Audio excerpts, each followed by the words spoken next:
think they actually hear us when we do the starting event, so I'm going to go over and start talking. Hey, everyone, welcome to This Week in Hospitality Digital Marketing, the live show number 129. And with us, we get to start with Darlene today as well. Miss Darlene, how are you, man? I'm excellent. Happy Friday. Happy Friday. And Mr. Tim Peter with Tim Peter & Associates, and the static face in the corner who was earlier a towel, I guess his camera was facing the wrong direction, is Mr. Robert Cole with Rock Cheetah. Hello, Mr. Robert. Hello, how are you? It's always nice to have a software upgrade on your Microsoft Surface Pro that enables your rear camera to be the default. Bless their little hearts. So your first mistake, Robert, is using Microsoft products, but yes. Well, the rest of us are all of us are on Apple, and yet we can be seen. Oh, just saying. Anyway, Mr. Robert, you're the one that gave us some generous. Yes. And you know what? I actually, Tim, I have to give you credit. I didn't realize that on the iPhone 10, when you first showed it a few weeks ago, where it didn't show you your notifications unless it unlocked and showed it. Yeah. I didn't know that feature. I mean, because every time I looked at it, of course, it was showing my notifications. Yeah. But until I didn't see it unlocked, I'm like, that's pretty cool. It just won't tell anybody except for the fact something's happening until it's you that sees it, which I thought was pretty cool. Nobody but the person whose face is ID'd can see the screen. But I have to say, ironically, yeah, I have to say that when I wear my Wayfarers, which has been my sunglass of choice since I've been a teen, it won't recognize me. It won't recognize me with those glasses on. And it has knowledge that any sunglasses that block the eyes, I guess, have problems or something. When I wear sunglasses or when I wear my reading glasses, reading glasses, normal glasses, nothing bothers that. But when I wear the totally black Wayfarers, that my phone has a problem looking at. So, I mean, I'm not bothered with it because, to be honest with you, if I'm going to get robbed, I'm probably wearing my Wayfarers and be like, open your phone. I can't do it. Open your phone. I can't do it. Anyways, hey, Robert actually sent over some very cool topics, but since before he's not going to jump back on until he gets his camera fixed, is there anything that you guys had noticed that you thought were of interest to first kick off with? Because there's some crazy good stuff that's happening. So why don't we start with the topics that Robert sent over? Not the first one. We'll let him introduce that one. But maybe the information about Marriott cutting third-party commissions. Yes. For meeting planners. What do you think? I mean, is it because life is good now? I mean, is it because Marriott feels that they have the ability to say we don't need to be compensating as much anymore, that we can direct more business our way? I mean, what do you think is the motivation behind all that? Well, I mean, according to the article, they say that their group distribution costs are growing faster than their group revenue, and so that's now this is what they claim, right? And so they're trying to get control of their costs. I think there's a certain amount of leverage that they likely have now with all the properties they have and everything else that enables them to push where they can push, right? They can't beat up the OTAs too much, so let's go beat up the little guys, the meeting planners, right? Here's the thing. I think that there's two sides to this, right? Clearly, they're going to save a bunch of money, so that's good. And clearly, they shouldn't be paying this money to folks if the meeting planners aren't actually bringing them positive business. I would rather pay 12% to people who are genuinely valuable sources of business that I can't reach on my own for a lower cost than pay 5% to, folks who are claiming credit for stuff that I'm not really sure they're actually delivering, right? So I think it makes sense that they're trying to keep their costs in line as, to improve profitability, but, is it appropriate to do it as a blanket thing, or should it have been more, we're going to cut it for everybody, but we'll go ahead and negotiate overages for those folks we think are actually our best providers, our best sources. I just always worry when companies cut costs, particularly commissions, without regard to looking at the revenue as a whole. And I don't know that Marriott has or has not done this, but if you're just looking at the booking revenue, then, I think that's short-sighted. One of the reasons why groups are so so profitable is because these people spend money on property on lots of other things. And so I don't know how they're doing the math. If in fact they are considering the entire picture, then maybe it makes sense to cut some of those commissions. But the other thing I would say is right now, everybody's doing well. So what happens to the people when we see a downturn? And so are they putting themselves in are they looking for a short-term gain and not sort of the long-term outlook? Right. I was thinking more devious. I was thinking because they're the king of the. I was going with the dark side of it. Because they have so much consolidated inventory in markets, and really they have the more principal meeting spaces in most markets, major tier DMAs, mid-tier, tertiaries, and so forth. They're basically saying it's our space. So if you want the space, we're going to pay you less, because if not, you're going to go to the VFW, okay? And you're going to work it out of that. And so for them, they kind of had this, because really, honestly, with their acquisition of Starwood and so forth, those are still the big elephants in meeting space builds. Most properties now coming to market really aren't looking at unless you go for the Omni side and people that have really dedicated themselves to the meeting conference space, they're really relying upon pretty much the city-based kind of space requirement, citywide stuff. And they're really just doing room builds, and they're maximizing room build, revenue per square foot stuff. We've talked about the demise of that from the classic hotel builds. They used to have back of the house and hallways to no, there is no back of the house. Everybody runs through the hallways with the housekeeping carts now instead of the back. And now it's the next generation, which is there's just minimal small meeting group space that most of these builds are coming through, but nobody's really throwing in the 30, 40,000 square foot banquet facilities anymore. And so because of that, they know they have the predominant inventory in most markets. So they're like, yeah, you know what?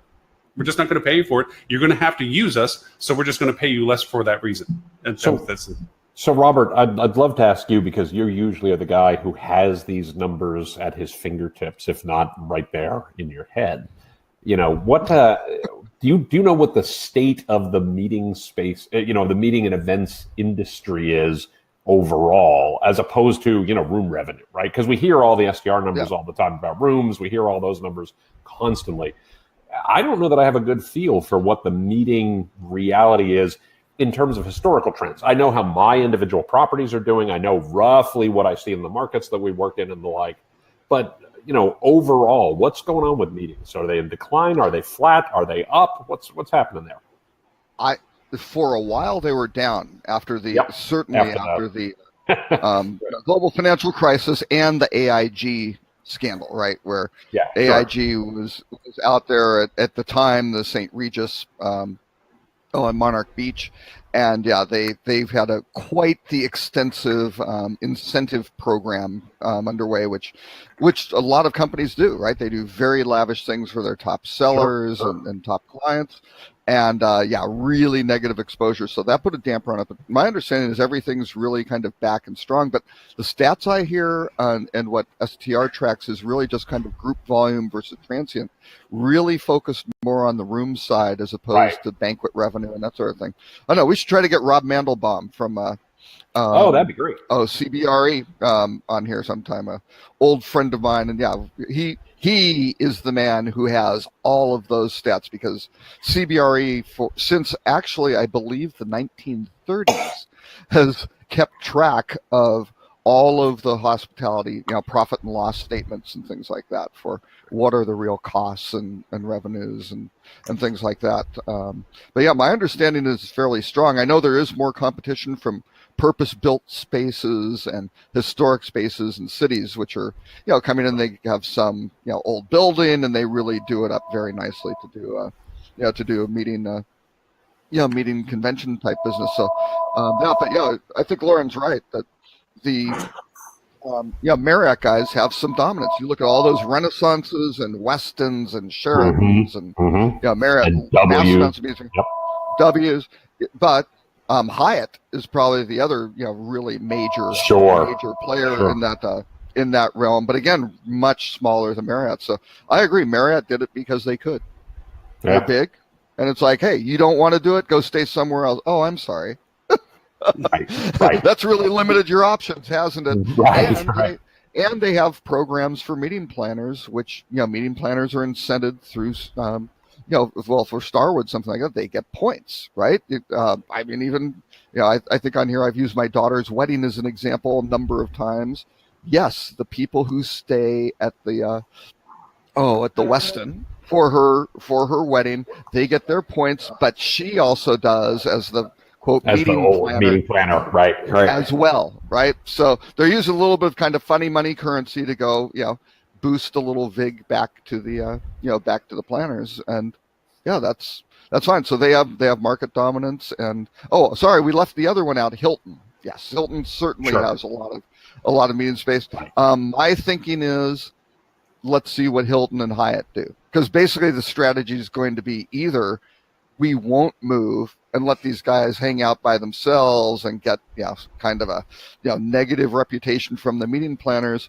I don't think that's going to happen. I think they'll both follow, because they're going to get a quarterly earnings. They're going to get a quarterly earnings call and go, "Hey, Marriott just did this. What do you guys think? Are you going to go limit your exposure? What kind of exposure do you have to this, to your third-party planners?"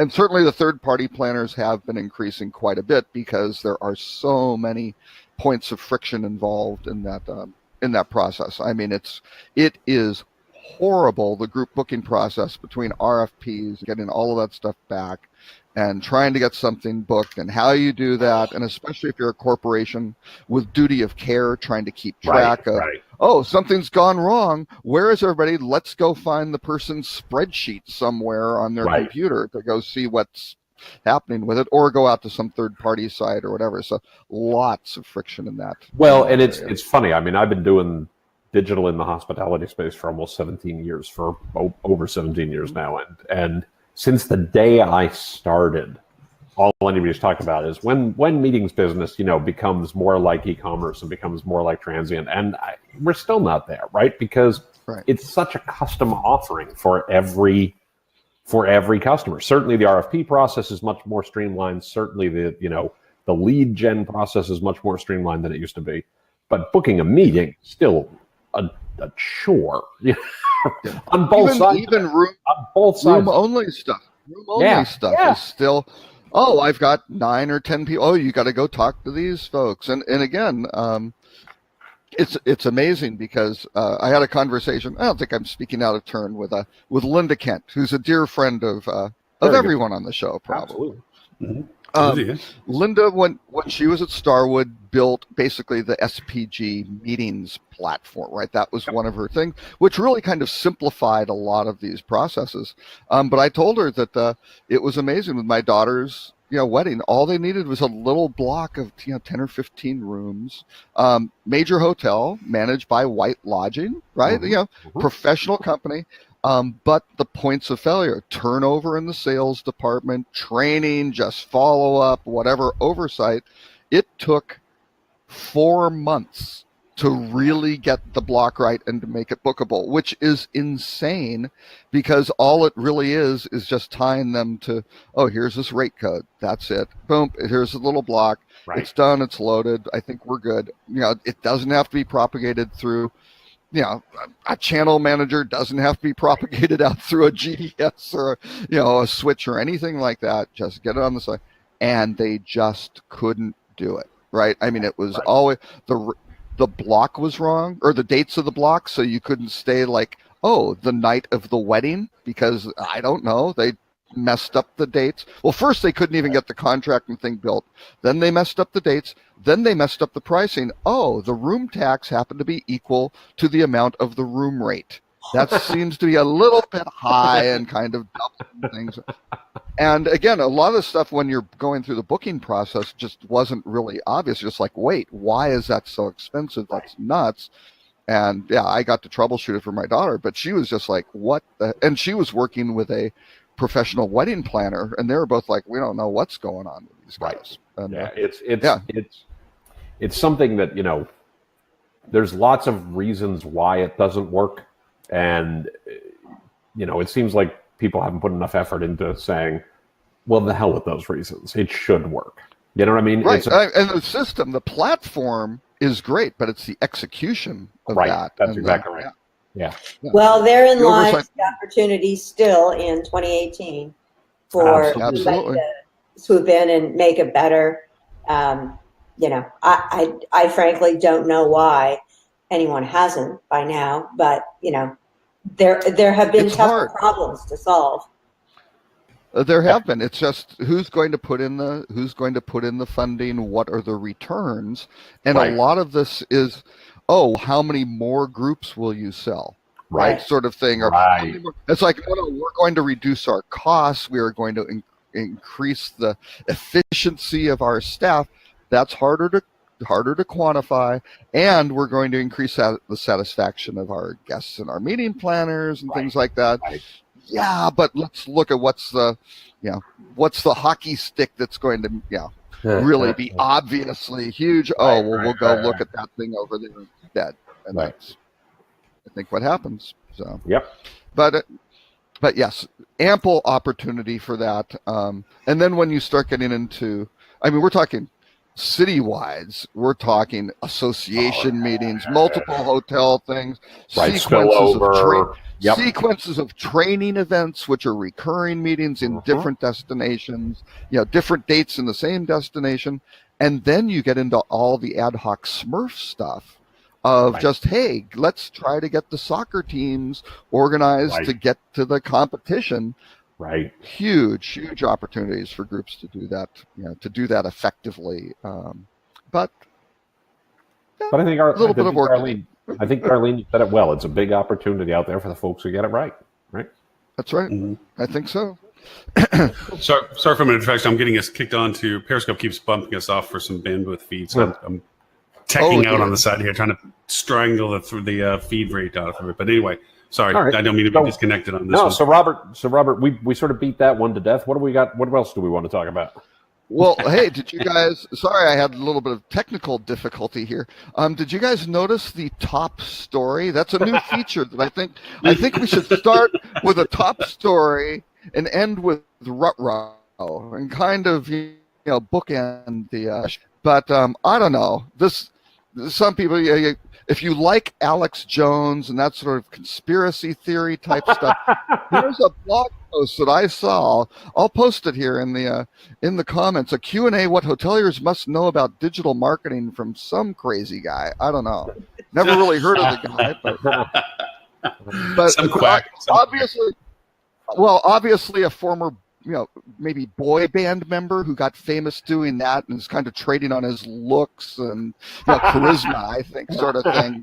But anyway, please feel free to discuss. A fellow, who appears to be represented by timpeter.com. I think he just married. I think he's riding on the marriage thing. I think he's just trying to get his credentials from who he's related to. I don't know if it's really a caliber thing. I'm just guessing. There are so many jokes I want to make to that one that I'm not about to right now. It was a very nice thing. They reached out to me and asked, if they could ask some questions and the like. And I actually thought it was just going to be I thought they were polling like a group of people and it would be, the odd quote from me or whatever. But turned out it was a full Q&A. So hefty interview. How many times, Tim, do you think in the last year have you been asked what's the new thing in digital marketing? Oh God, every couple of weeks. I mean, all the time, right? And I think it's funny that you bring that up. And I didn't necessarily want to spend too much time on this article, but the one thing that I wanted to point out that I thought was worth paying attention to is everybody always wants to know what's new. Everybody always wants to know what's going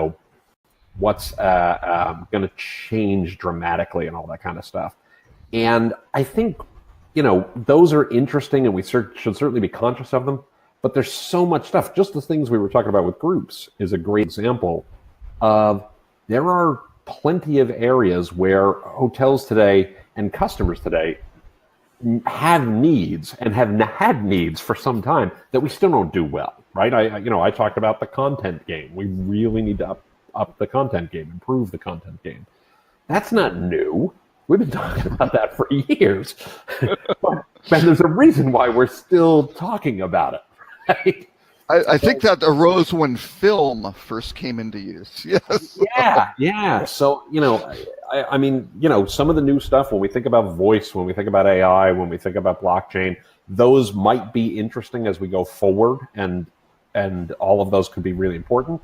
However, for two of those three, what's really going to make them work is having really good content. So, how about we put carts in the right position relative to horses, and then go from there. The thing we do in this industry that makes me crazy is that we're very quick to follow the latest shiny object, right? And we never go deep. And it's just next thing, the next thing, the next thing. To your point, Tim, we have been talking about content forever. And yeah, everyone, nods their head. They agree. Yeah, content's important, but no one ever really does anything about it. There are outliers, certainly, and there are people who have gotten their heads around it and figured it out.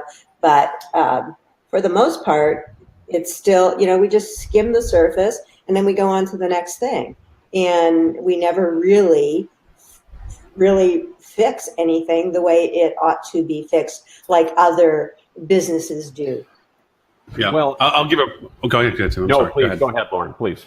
No, I'm going to bring this to a case example of what I'm dealing with a client in particular. Is that they want to revamp a lot of stuff, and they really just, once we got into it, it wasn't just being able to put lipstick on a pig or to put a Band-Aid on a sore. It required after going into it, it was like, look, you're going to have to rip all this stuff out. You have to change the modality completely. It's not, you've outgrown the capacity of what it is that you're looking that you can just work on. It's just no longer just let's add the next thing. I mean, we joke about Marriott. We think that Marcia is nothing but a squirrel in the cage in the bottom of Bethesda because they kept adding layers upon layers of an antiquated system, and now it's something completely different. It's like out of Star Trek Nomad. It started small, got really big. And so, actually, it started actually really big. And that stuff, it just got bigger from there. It just got bigger, yeah. It just got bigger, right? But the idea of it is that sometimes there is this need to go, and to Darlene's point, to go deeper and just take the whole thing and redevelop the whole process to it. Because a lot of times people do it for show. They just decide that we'll do it so that whoever asked me to get it done sees that something was done about it. Right. But it really didn't solve the long term. It's kick the can down the road, because if I don't have to be responsible for its potential failure, then I don't have to be responsible for its potential success either, because it's too much where I run a risk. I certainly understand that point, and I agree with the conclusion. I don't know that I agree with what the motivation is. I think people. I'm being very skeptical. Dealing with a lot of people. People are pulled in a lot of directions, right? Especially public companies. Robert said the beautiful line a moment ago that was spot on about they're gonna get asked on an earnings call, and they have to have an answer, right? And so there's this tendency, and Darlene said it quite rightly a moment ago about people who suffer from shiny syndrome, right? It's like, shiny, and then suddenly they're moving on to the next thing, or they're getting asked about it, or they saw something in the trades, and they're bouncing from thing to thing. And I think the best thing that a lot of hotels can do to really improve their sales and improve their marketing and the like is to use, I can't remember who I first heard use this line, it's an old line, but put more wood behind fewer arrows, right? Focus on the things that are really important. We put so much emphasis on, the website, and I'm a digital guy, so we should put emphasis on the website, right? Okay, but put less emphasis on the frame and put more emphasis on the painting, right? Nobody's going to the Louvre to look at the frame around the Mona Lisa. How about we actually make sure we have the Mona Lisa, right? Right. Yeah. And that's really critical, and something that I think gets missed a lot because it's easy to go, ooh, this is cool. Let's have the little pop-up where we get the email address before they leave. Ooh, wait, let's have the, strike-through pricing so we can encourage people to book now. Ooh, wait, let's have the live chat. Ooh, wait, no, answer the damn questions that they have, right? Make sure you've got good text. Make sure you have good images. Make sure you've got good video that can help people understand is this property going to provide them the value that they want and actually give them the sort of experience that they want? You know, we're in the hospitality business. We're trying to make sure people have a great experience. That experience should start from the moment they first interact with your content. And for a lot of properties today, it just isn't doing it. And that's because we're getting distracted by all the other crap. Yeah. Right. Very true. Very true. And one thing to add on the analogy of the more wood with fewer arrows, which really kind of applies to the technology involved, is you may need a bigger bow. Well, that's true. Yeah, that's true. That's absolutely true. Yep. Right? I mean, doing content well is not easy. It takes effort, but it's well worth it in the long run. And if you look at where the OTAs are investing right now, if you look at where Google has invested a lot over the last couple of years, if you look at where Facebook is investing right now, it's around the content. It's around answering people's questions more effectively. So, you know, yes, there are some new things coming that I think we want to be conscious about. You know, I think voice search is going to be huge. It's already getting big. I think that, blockchain has the potential to do some interesting stuff. I think AI is going to be so big, people don't realize how big it's going to be. It may giveth, it may taketh away. Oh, yeah. I think AI is going to be big in the way that the internet was big. But one thing to add. Just one last thing. But I think most of those, voice search, I think we'll probably see some interesting stuff this year. AI, we're starting to see some interesting stuff, and we'll see some interesting things, I think, as the year goes on. Blockchain, I think we will see some interesting things. I don't think that's a 2018 thing in any real sense, in any meaningful sense, right? The groundwork's all being laid. There's great work being done. But is your business going to get better in 2018 because of blockchain? Almost certainly not. I would be floored if that was true. Right. You know? And it's and if you rely on it and build it from scratch, you may be sorely disappointed in terms of the performance of the blockchain or the costs of transactions and to actually get those blocks rolling. And there's actually a great item later we can talk about. It's a huge challenge on the content, though, because, again, I've got to stress, you've got to have an intelligent deployment of it. You can do really cool 4K, high-res video, 360, amazing. And if you go and plop that into your little web page and somebody's trying to look at it on their phone, this is not going to end well. Sort of thing. They just go, well, gee, this could be the coolest thing ever, but if it can't get delivered efficiently, and groups like Google are going to start punishing you aggressively for your slow websites. So please pay attention to that, because this is huge. That was something we didn't get to last week. I think we skipped over. Google, I will have to go. Google has announced. Google rarely says this kind of stuff publicly. But Google said out loud, if your website is slow, you're going to rank worse in the mobile rankings starting in July. Right. So people are searching for you on mobile. By the way, this is where I think voice search is interesting. About the last numbers I've seen said 1 in 5 mobile searches. So first of all, sorry. Mobile search is now more than half of all searches. Right? So people searching on their mobile phone, more than half. Voice search on mobile is, the last number I saw was about 1 in 5, and that number is from 2015, I think. So I'm pretty sure that number's gone up. I think it's getting up to somewhere in the 40%, and I think in some cases they're predicting it's going to be over 50 for things like maps or quick little store hours, things like that. I mean, I can say with me, I'll say, navigate to whatever. My wife actually last night wanted to know what time something closed. I didn't go into a general Google search or anything like that. I went into maps, right? Because I was on my phone. It was easy. Boom, pops right up. It's closing in an hour. It has all that. This is where I think the AI and the battle between Google and Alexa gets kind of interesting. Is I don't even bother with the maps anymore. I ask Google Assistant, hey, Google Assistant, blah, blah, blah, is such and such, is such and such open?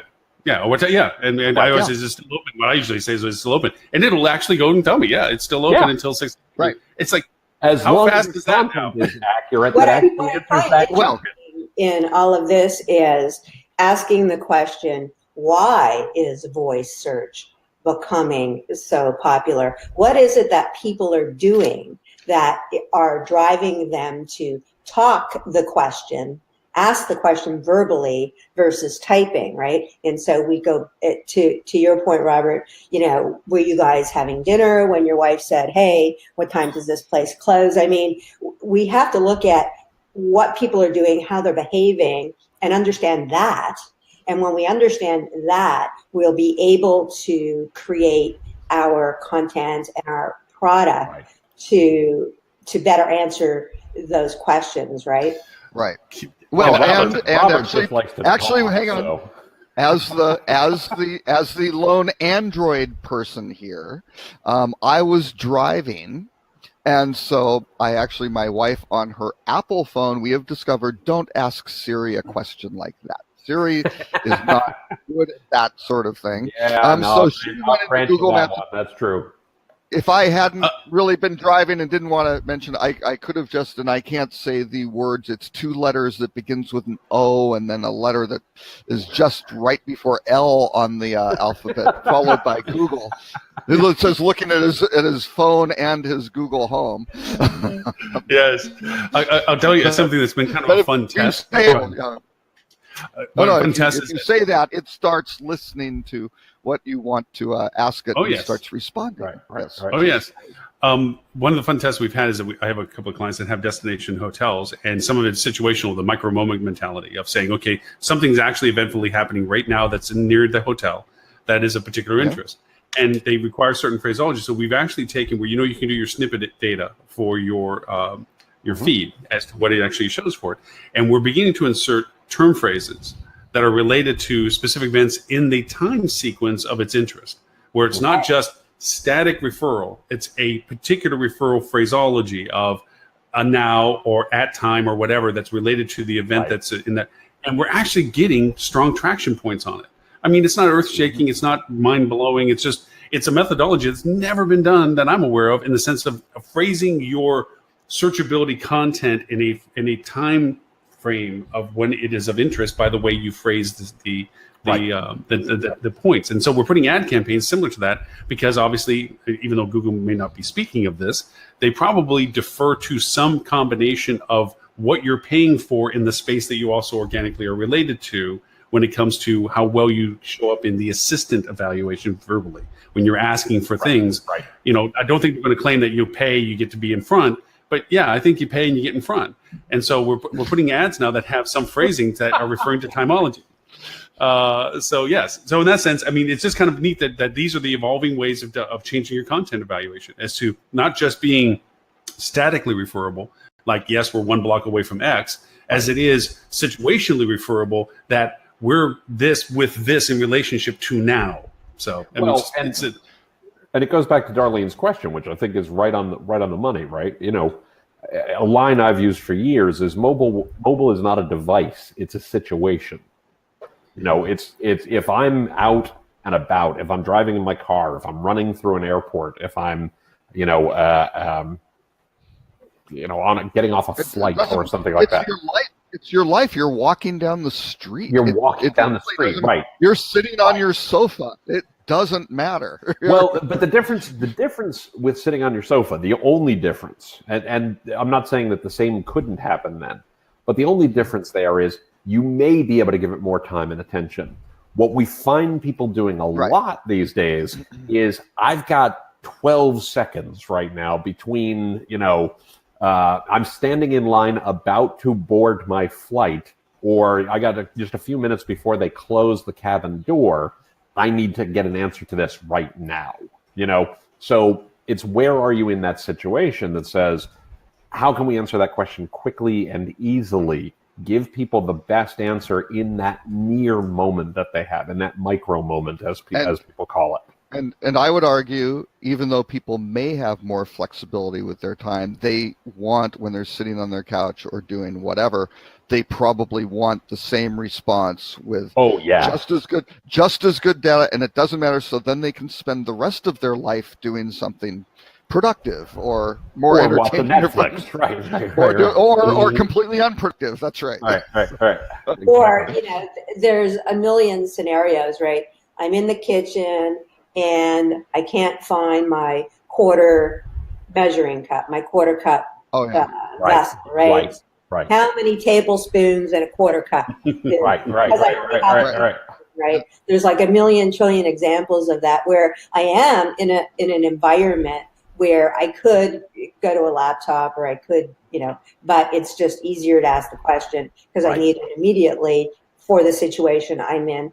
And I think we now think of mobile, or we should think of mobile, not just in the context of I'm walking somewhere or I'm outside of my house, because, and I think we all do it, right? The phone's sitting there and it's always sitting there. And so so now I think people are starting to use their mobile devices, and maybe we just need to rename them. Maybe maybe the moniker mobile just has this connotation that we have to be on the move. Well, it's the instant gratification machine is what it is, right? Yeah. It's answer my question right now.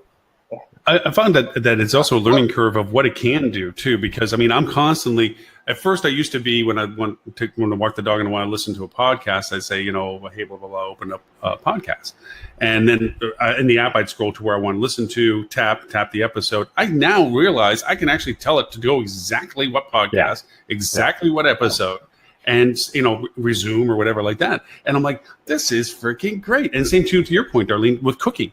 I didn't realize that with this Google Assistant, I can make it pause between steps. Yeah. So if there's something that's telling me to do, I can say pause, and it'll pause, and then be like, or I can say pause between steps, and it'll actually pause after each step until I say resume. And it's crazy that because there's sometimes we do some complex stuff and your hands are dirty. You have the iPad sitting over there, and you're it's like, no, I can just talk to the dang thing, and it's just. To me, it's like, this is just fun. It's like having a chef over your corner going, what do I do next? What do I do next? So, and developing skills is not that hard. You can use this, then that, and have it do, if you have, specific things. It's pretty, with Google Assistant, I can say, or I'm sorry, the Google Home. Yeah, you can do some pretty interesting things. The other thing, though, that I think will really be a great battle is, yes, Amazon definitely owns the home right now. At the penetration is much at the moment. Google, though, has its assistant, and so the Google Home is also interacting with my Android, so it's with me all the time, right? That's I think a huge structural advantage. Apple coming out with, what is it, the HomePod. HomePod. Right. I think we'll see what happens with Apple trying to use Siri to go, kind of play catch up with Google, Amazon. Those three fighting it out always gets interesting. Well, so I'm going to make a bold prediction. I think Apple's screwed in that area for a couple reasons. And I could be wrong about this, and I won't go too far down the rabbit hole because we want to make this, relevant to what hoteliers and folks watching this are going to care about. And being an Apple person, it makes you emotionally feel bad. No. Apple has made some decisions. They've made some decisions that are kind of silly in this regard. So obviously they've put a lot of emphasis on they want to protect people's privacy, right? And I'm not judging that they're doing a good job of it or not doing a good job of it, but that's their claim. As a result, one of the things that they do today that is really, really dumb is they actually only store requests that come in through Siri for 90 days. Period. Period. That's an immense amount of training data for an AI that they're getting access to for a period, but then it goes away. that's not how you make AI better. Right. So I think that's actually not great for Apple in the long run, where Amazon or Google clearly don't give a damn about people's privacy. See what I did there? No, I'm just playing. But they're storing that data and they're getting access to it for longer periods that can make those interactions more effective. My last point on this really quick is my understanding, and I was not at CES, so I'm just catching up on all the CES coverage still. But, my understanding was you couldn't go past any booth at CES that somebody hadn't installed Alexa in the, sorry, Alexa, you can ignore me, that they hadn't installed Amazon's voice assistant in devices of all kinds. So the penetration thing may only be to Google's advantage for a period, but that's what we'll have to see. Like, I don't know the answer to that one by any stretch. That's going to have to play out over time. Right. Certainly, and Google is well positioned. My theory on the Apple 90 days is that they're collecting those signals, though. So there's some sort of, not necessarily the raw stream, and I think the raw stream is better to have, because then you can do things that you didn't anticipate. But I think they may be processing this and somehow breaking it up or doing something where it's not directly, associated with personally identifiable information, but I would have to think they're doing something as opposed to just casting that away. Right. I hope you're right. Speaking as a guy who likes Apple stuff, and I'm not religious about this. I like Apple stuff because I like Apple stuff, and I've used it for a long time. Now transitioning would be more hassle than I want to deal with, as much as anything. I would, which is how a lot of people approach religion. So. But I would love for Siri to be more effective. I've told the story on this show before. I know I have. I was driving home late one night, back roads, didn't really know where I was, and needed to get gas. And, asked Siri to find me an open gas station. And the voice part of it took 3 tries. On the third try, it was great. Once it gave me the answer, I was like, this is what it's supposed to do. This was fantastic. Maps came up and took me right there, and it was great. So I can certainly understand the appeal of it actually working. But the functionality of Google Maps and the genius of integrating all their local into that one platform, right? So you have kind of this geospatial relationship. It's amazing now. Yeah, you're driving along, and yes, you're a little bit distracted. You want to go stop for gas station, food, whatever. You hit that little thing. I actually haven't really experimented with the voice side. I bet it works, but I just don't necessarily know the command. But you hit that little magnifying glass, and it comes up with little dots of restaurants or gas station, all the things that they've learned. Oh yeah. People who generally look for, maybe in the context of where you're driving, right? Of what people are looking for, maybe in the context of the time of day, maybe in of whatever. Right. And you just go boom. And then if you hit restaurants, boy, when I see what comes up, I see a preference to restaurants that I have been to before, some that are local, some with the types of food that we like. When I see that, I see a big advertising revenue stream. But so in the context of hotels, how do we see this being used by people on property, as an example? Right. So by guests or staff. Well, no, but also, you have, obviously you need to make sure you have your NAPW taken care of, right? So your name, address, phone number, your citations for your property, and the website. Make sure that they are consistent and correct across all the different directories. Obviously, reviews play a role. So the more reviews you can get on both Google as well as TripAdvisor and Yelp, you're going to be in better shape there. But it is local search functionality you have to pay attention to, right? And how do you rank better in local search? I don't have Alexa or Google Home, but can you ask to Alexa, as an example, to tell you what the reviews are for a particular property? If you have certain skills installed, yes. Amazon is not as good. I can't say the name of the AI. Amazon is not as good at that today as even Siri is, and Siri's not as good as Google Assistant at this point for that kind of stuff. Right. But the answer is yes, sort of, right? Now, to Robert, remember when we were talking about Viv back in the day, and it got swallowed up by Samsung, and it's now Bixby? Yeah. Okay, so I convinced my wife to go. And Bixby is apparently horrible. People hate Bixby, which is amazing. Yeah, but incredibly, it did something that Google and Siri couldn't do. And that was, we were asking for a string question about a musician in a group for a song that was played in a year. And we tried 15 different flavors of how to ask Google Assistant. I tried a half less than that on Siri. And I'm sorry, Lauren, da-da-da-da-da-da. Anyway, asked Bixby, and then it got silent. And we're like, oh, well, no, that didn't work. Came back with the answer. I'm like, damn. Yeah. I mean, but this is a good point. Oh, sorry. Go ahead, Lauren. Finish. No. That was it. That was the point. Just, there are different methodologies that these AIs are using, and I believe Bixby is the iteration of Viv, which was very impressive on the self-generation of coding.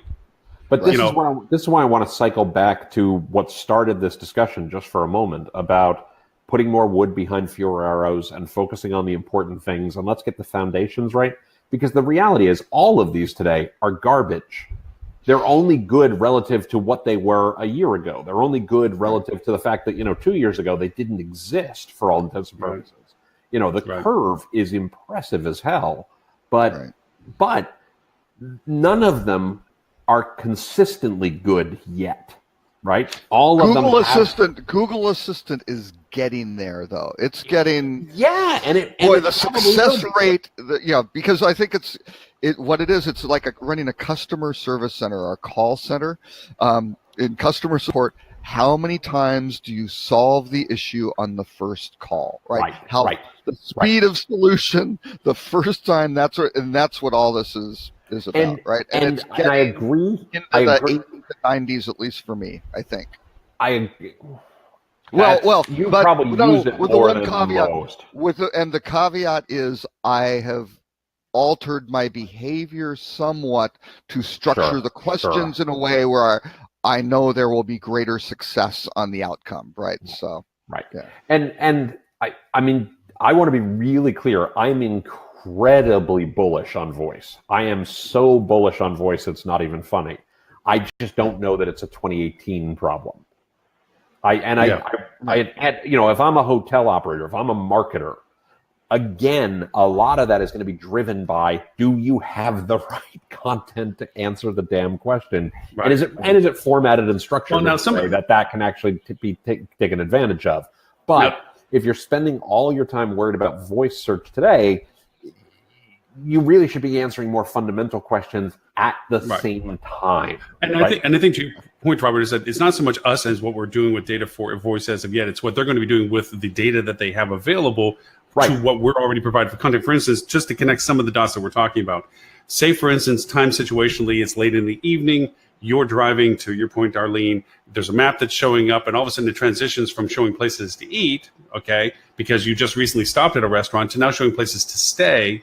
And especially if it knows where you're already going to, or whether there's a distance to it, or you have already not or made reservations, that it begins to suggest. And then it talks to your car that knows that, from watching your eyes, because that's in cars now, that you're getting sleepy. It's recommending saying, hey, Lauren, it looks like you're getting sleepy. Really, at next exit, there's such and such. You like Marriott's or you like Hilton's. And you know what? I can go over and get this taken care of for you, book it. I can give you the points, blah, blah, blah, whatever it is. And handle that process for you, or at least suggest you to the point of that idea. And that's in their room. That's in their world. That's not ours. We just, to your point, Tim, we have to go over and make sure our data's there. So we're in that conversation. That's right. They know our hotel's there. That they know what we have. We know what we can be connected to, and that we have the ability for that transaction to occur in the platforms that they're generating. So yes, in that sense, it's not our problem or our solution. It's theirs to solve in putting those things together. And we're going to get to what you just described pretty quickly. One of the things about digital that I talk about all the time is that it's like bamboo, right? It creeps, or it sleeps, then it creeps, and then it leaps. It's this period of like, you can't see anything happening. And then you see these little green shoots, and the next thing you know, you turn around and go, oh my God, where did all this bamboo come from? And, we're sort of in that green shoots. We're in this green shoots stage right now where all of these things exist, right? And what's the old line? The future is already here. It's just not evenly distributed, right? So all of the pieces are getting lined up. But how many more rooms, if you're a hotelier, are you going to sell this year because of the scenario that Lauren just described? Probably on average 0, right? Now 2019, maybe. Maybe it's a number that's worth counting. And in 2020, it's probably a number that could be a lot. I mean, I think this is going to happen relatively quickly, but we're only going to get there if you do the right foundational homework today of, do you have the data? Do you have the content? Do you have the connectivity? Do you answer the questions? Is it structured correctly? Such that when that tool exists broadly, right, in 12, 16, 18 months time, you're in a place to actually really capture your fair share or more than your fair share. And that's why that's why I put so much emphasis. Not that I don't think this stuff is exciting. I think it's unbelievably exciting and cool. What's going to put more heads in beds for you today and also set you up for success as you go forward?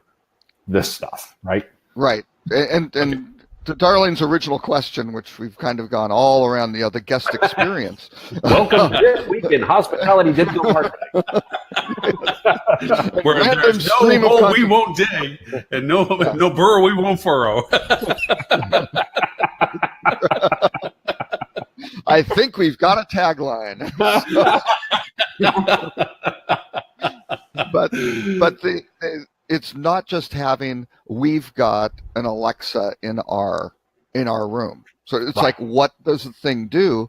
And the sophistication of, hey, it can open and close the blinds or adjust the thermostat or do.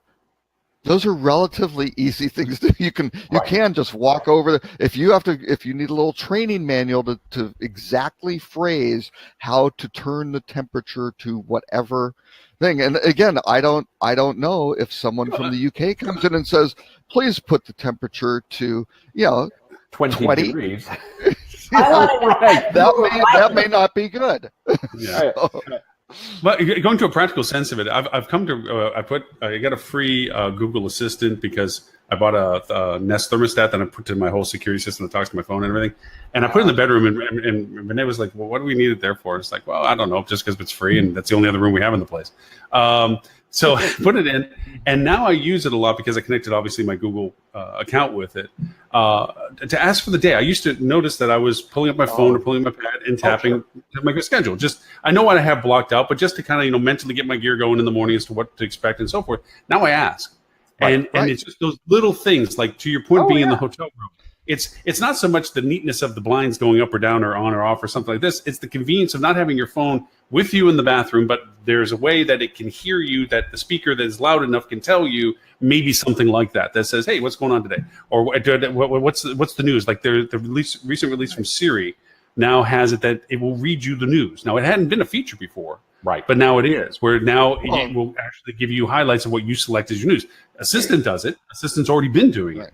But now Siri's joined that conversation of that perpetual growth in activity and engagement for the day. Just because, go ahead. Well, Lauren, the only thing I wanted to add to that, but I think you're absolutely right. I mean, I first off, don't let me come across like the folks who are against technology. What do you call them? Technophobes. Luddites. Thank you. That's the word I was looking for. Luddite. I'm no Luddite. We've got 3 echoes, right? And they absolutely change your behavior. There's no two ways about it. I couldn't tell you the last time I looked up the weather online. Right? Because I just ask instead. It's fantastic. It's my alarm clock. I'm enormously in favor of them. It's what we want to watch, and it goes back to Darlene's question, which I think was spot on before when she was asking why. How is this going to change our customers' behavior, and then how do we adapt from a business perspective to meet those behaviors? The thing that I know I'm probably sounding like I'm beating just one note here for a second, but there's a very specific reason for it, is that the way you answer the question is with your content, right? Mm-hmm. If you don't have the content that answers the questions that people will ask as their behavior changes and they start asking for the questions of, how many rooms are available, or is there a room available at this time, or do they have a swimming pool? Do they have a fitness center? Do they have whatever? What are the hours of those things, etc.? What are the hours of the pool? What are the hours of the pool, right? Yeah. That's a thing you can't find on a lot of hotel websites already. No. And not only will you not be able to answer the question when they ask Google Assistant or their Echo or their Siri, you can't answer the question for people who go to your website today, which is, pretty much everybody you want to have stay in your hotel. Yep. Are there towels at the pool? Yeah. Do I need my room key to get in there? Yeah. All these basic questions which tie up the person at the front desk. And you have to look. Get them to go look on Expedia to see if they can find the answer there, and then they don't come back. And being the champion of personas, please, hoteliers, consider personas. I've been talking about this for a long time. No, let's defend hoteliers that there is still that wonderful little book in your room that is constantly kept updated, totally unbiased, has no reference to anything, that little room guide, and the menus are always up to date. Oh. Yeah, and the menus are always up to date. The hours are always correct, and it's clean and unspotted and unsoiled, and probably the really de facto go-to guide. Yeah, that's still there. And do not put a black light over it, please. Or wear gloves, use a towel, something, just whatever. But no, to the point of behavioral changes is that, like for me now, I held out for the longest time to get the iPods. And they're magical. They really are. The AirPods, they're freaking amazing. No. It's just, Lauren has I got the iPods. They're strapped into my head. iPods. He tapes them to his head. What happens? I duct tape them. But anyway, so I now with my watch and that's phone calls for me. That's it. And then they did a wonderful thing. And Tim, this is like with the Series 3 watch. They have the Siri screen, so it's constantly changing for what you need to know. Right. And you can talk to it whenever and so forth. But now I go out and I don't even worry about wallets and stuff because with the Apple Pay in most places now, I'm just tagging my watch. Right.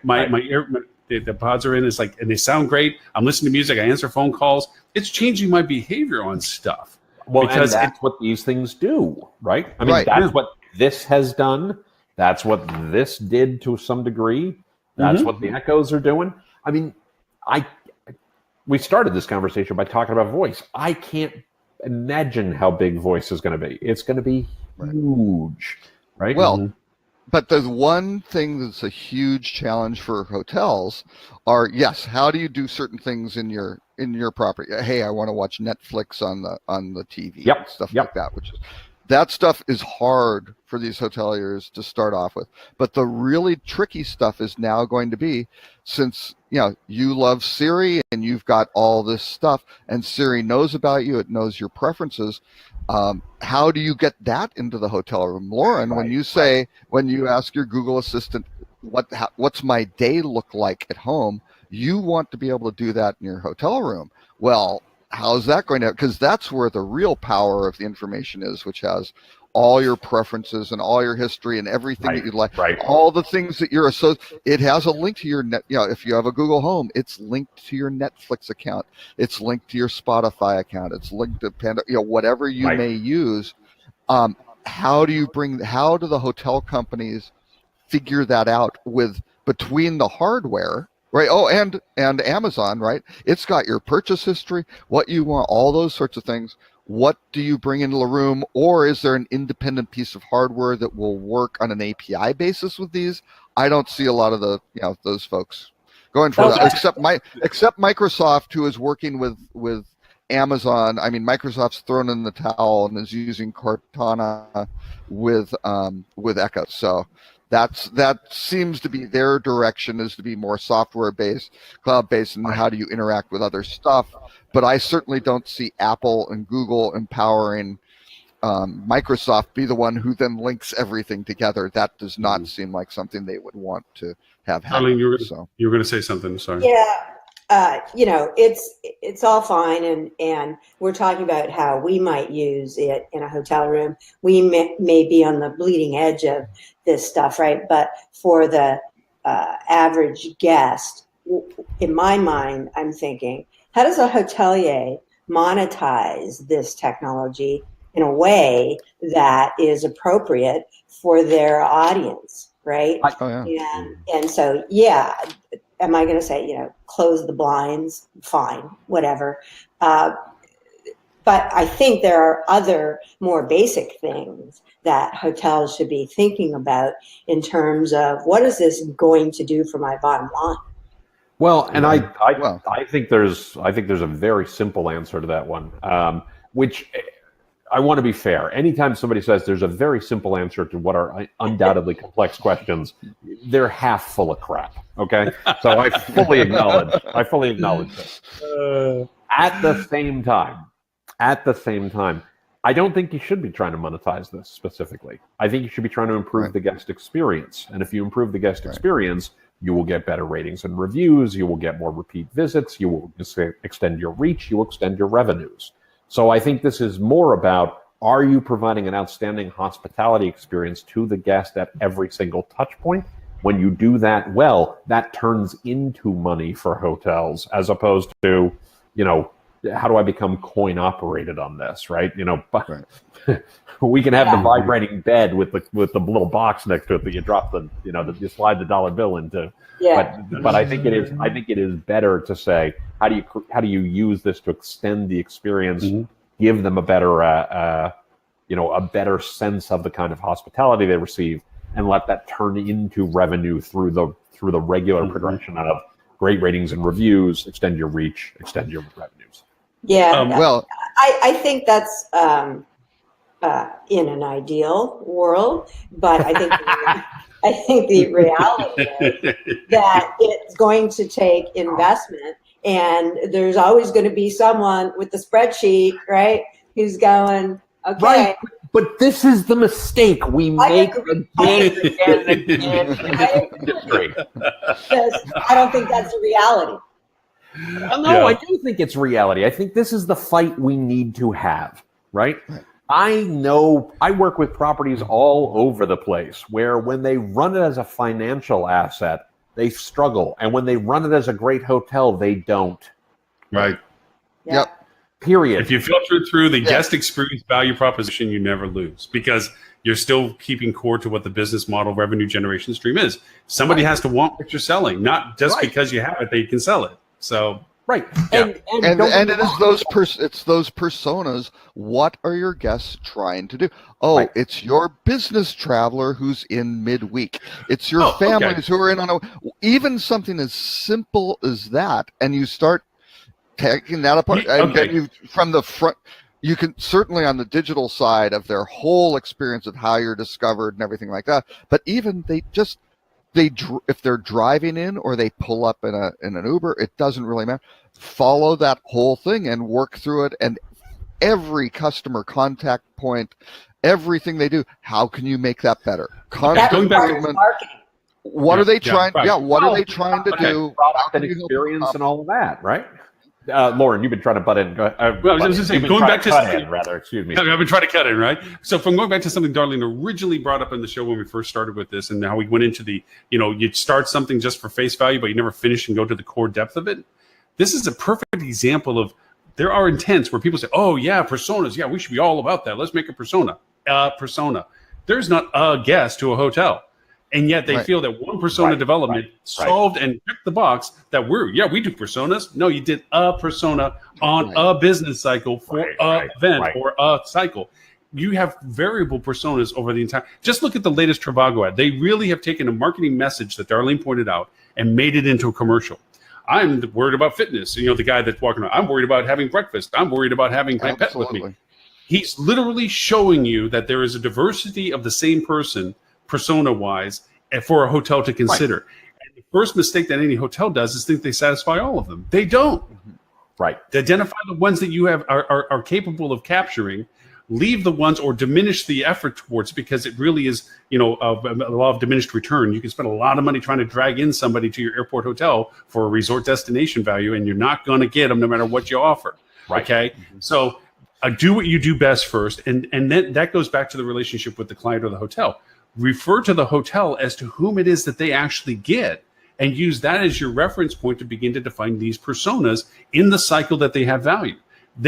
What we just talked about, we were just referring to in this whole conversation, most hotels at best have a single layer conversation about, and then they check the box that they created something for that answer, and then they keep driving at it as if it's their marketing mantra for the entire year, and it's not. That person doesn't exist year round for every marketing effort that they make. It's different people, same person, different people, persona-wise, through a cycle of business that they're familiar with your product. And they make the mistake in their email campaigns. They send the same stupid messaging out to the same people because they think there's the same value in it. It's not the same value. If you can start tailoring what the person's interest is, because historically you can see what they stayed for, whether they had multiple people with them, aka family travel, single travel, short day, you start defining your data segments in your CRM relationship and taking that same guest, but replying to them differently based on the type of year and time of year that is, you get much greater success out of your conversion value, because then you're giving value to the interest. Absolutely. To your point, Tim, to your guest. So right.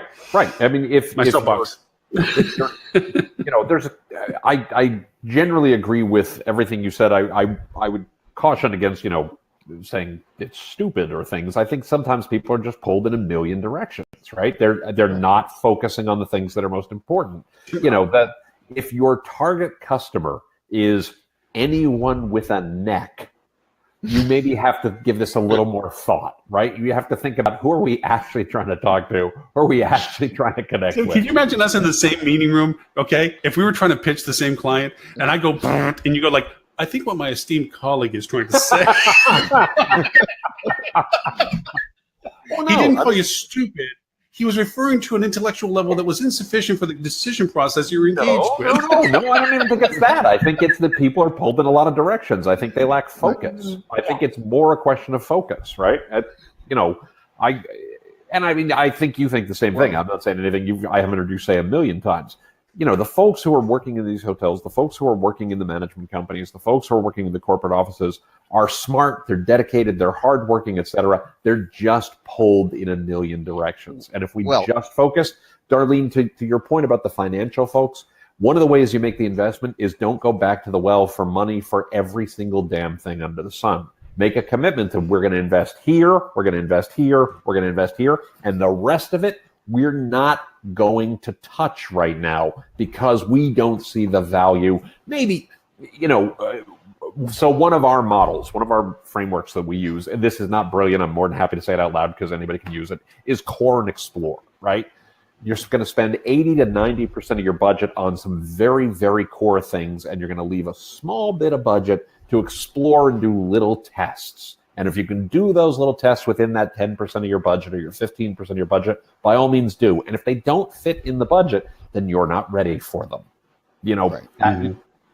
Wait till you're in a position where you are ready for them and then do the exploration there. But don't chase every single thing, because then you can spend the money where it matters, which is on creating a better guest experience at every touch point. And then you will drive more revenues, which then makes the next conversation with the asset manager or whomever you have to, beat over the head to get a couple of dollars out of much, much, much simpler. Yeah. Well, and there's an additional aspect in addition to focus, though. It's also the perspectives of the people, and some of that comes into how are they rewarded for their behaviors. And a lot of those assets are, you've got to squeeze X dollars on this plan, and you've got to do it in the fourth quarter. And if you do it in the fourth quarter, you get this sack of coins, sort of thing over here. And there may be very, very significant barriers between you trying to get that person to give up their sack of coins, which looks like a sure thing, for you to say, well, if you do this, that's going to be great for the customer. And the reward system is in conflict, right? It's something you need. Sure. It's going to be good. I think when you want to do something, it's very important to have your information laid out and communicated in With them. contemplating what the receiver of that information, That's right. who is maybe the decision maker, what are the formats that they like? Right. What works for them? How do you make them better and accomplish their goals? Because if you're just doing the bang against, you got to do this, they're a jerk. They aren't. Okay, that's true. It's a lot of them. Just the goals aren't aligned, right? Right. And That's so exactly right. you're both trying to make the hotel better and do things and that, but it's like you don't have all their information, they don't have all your information. It's your job to kind of get them as much of the pertinent information that you have that they need to make this decision because it's great, and to make that happen. So that takes, again, some effort and focus and most people, that's when you get into the distraction of they've got other things to do. And come into common agreement, or at least understanding of what you each mean when you say the word better. Right. Compromise. Right. Some compromise in there where you go, maybe we start on here, and especially if you can do something, if you know they are not going to buy off on 10 grand for this thing because we really need it. But can that thing be broken down into 425? Hey, we're going to test this. Right. If this work. Right. Then we'll do this. Right. And you lay out. I'm a big fan of looking at what the finish line looks like, and you go, hey, to get this done, what has to happen? Right. It's Darlene may remember. Darlene may remember this when we were at Sabre. I've used this a long, many times on this podcast. We were set up by the CEO of Sabre to do a hotel thing because we thought there was this huge opportunity. Sabre was only doing less than 2% of the world's hotel bookings, even though we were handling 50% of the automated bookings at this time in the late 90s. And the first thing we did was say, what do you need to the CEO? And we're doing 50-60 million bucks a year in revenue. Right. He said, if it's not $500 million in revenue, don't bug me, right? So we knew from the beginning, which was a complete just blow us off, go away, kid, get off my lawn, response, and we understood that. But we then, he wanted $500 million a year in sales, and he wanted 25% margins as minimum. That was the price of entry. Sure. That was what you had to do. And by God, we came, right? And then gave him 3 investment scenarios to go do that, checked off all the boxes for what they wanted. And then the organization, because they had been burnt by hotel stuff previously, made the decision that, wow, that looks great. And by God, our good friends at McKinsey & Company, who back in the 90s, we paid $500,000 to validate our numbers over a couple months. Everything looked great. Everybody's up for it. And they just went, we don't like that, right? It's too scary, right? And that's a problem. We did everything right, but their decision set, were they idiots? Well, yeah, looking back, probably. They could have really changed the industry. But they didn't, for some, to them, good reason. They had conservative financial guys sitting there going, hey, we heard a pitch. We just, 6 years before, we got hung out for $125 million for something that didn't work and failed. Now, again, it was their fault that they managed it properly. Well, sure. But still, they realized we tried this once and it didn't work. The wheels fell off and there was pain inflicted on people. I don't want to repeat that. Yeah. What you're looking to do is, and this was a great piece of advice I got from a boss of mine years and years and years ago. I went in and I had, a deck this thick, I'm kind of exaggerating, but I had all the slides and everything. And my boss said, we've got like 20 minutes to have a conversation about this. What you need to do is make it easy for me to say yes. Yes, I get that a lot from people that are in high-level compressed industry stuff that they don't have a lot. They need to know exactly what it is, so they make it easy. Make it easy for me to say yes. Right, because if you don't, the answer is no. And there's a certain but there's a certain amazing logic to that if you're trying to convince somebody of something, the goal is for them to agree with you. So putting it up as a question is an immediate halfway failure, because if you're putting it into a way you can fall either side of the fence, half of your conversation is lost in the suppositional. Where if you're putting everything into the conditional, you're really trying to drive them to the conclusion that you're there spending time with them. It is, I feel this way, I see this thing, here's my points as to why. Not, oh, I had to consider this, and then this was in contrast, or this is an option, but I think this one's better. You do that, and you've killed half your opportunity of success with the time you're spending with them. So there's a certain very simplistic logic to that process that says, yeah, that's what I'm there talking to you for. Hey, here's the risk, here's the risk, here's the reward, and here's the outcome. And here's how we're going to get there, if you want to know. Absolutely. Yeah. Right. And if you can do that, even with the presentation, to say, okay, and that's what we do. We said, so where do we have to do? If you see something like this, you say yes, right?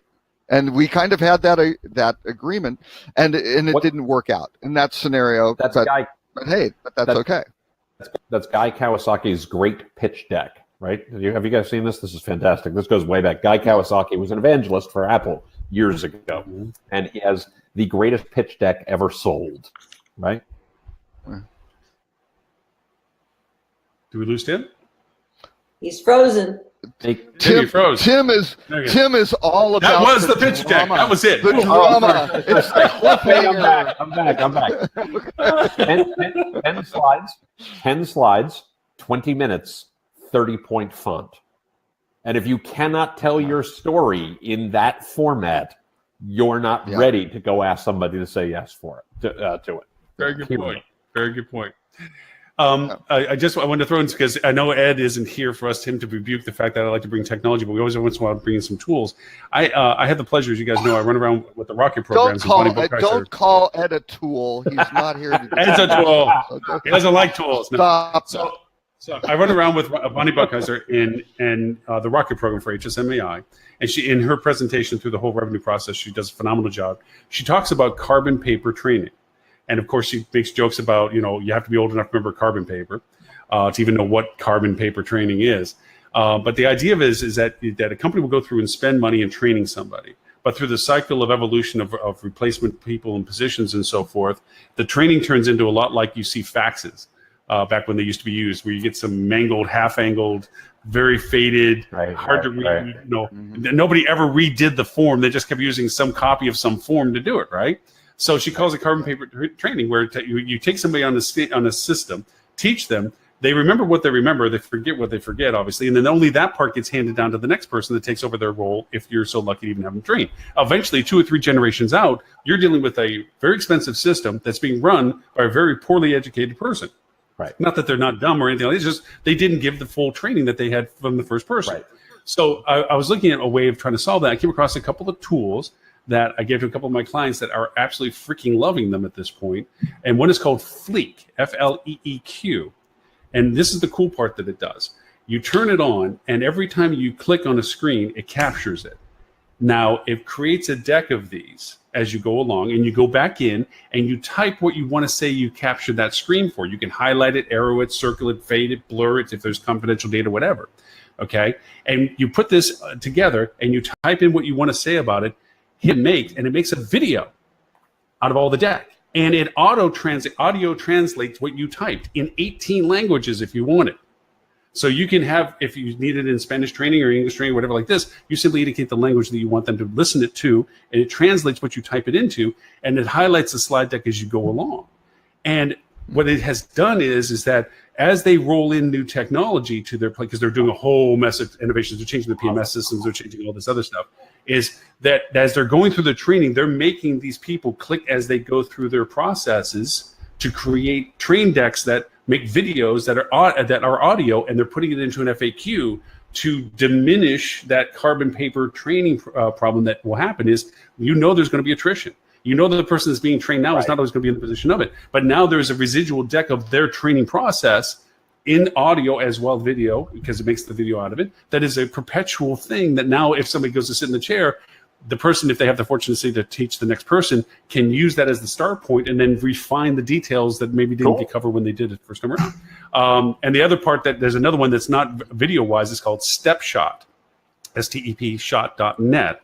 And That one, you literally do the same thing, and it's a little bit more robust on what you can do to make it. Makes a deck or an iBook or whatever way you want to do it, that you can do step-by-step stuff. That's a lot more fun when it comes to teaching your family member how to log into something or whatever, because it highlights the spot you click it as you click on the screen, and it does all the decks that way, and it makes a static deck of slides that you can send that says, this is how you load this or program this or whatever. So it gives you some fundamental function tools. So since we haven't introduced some tools in a while, I wanted to throw those in as being kind of fun, property level solution processes that if you want to teach your next front desk person how, after learning Marcia or whatever OnQ, to go over and be able to go step by step in the process without you having to take your time to sit down side by side with them on a screen to do it kind of stuff. So that's fantastic.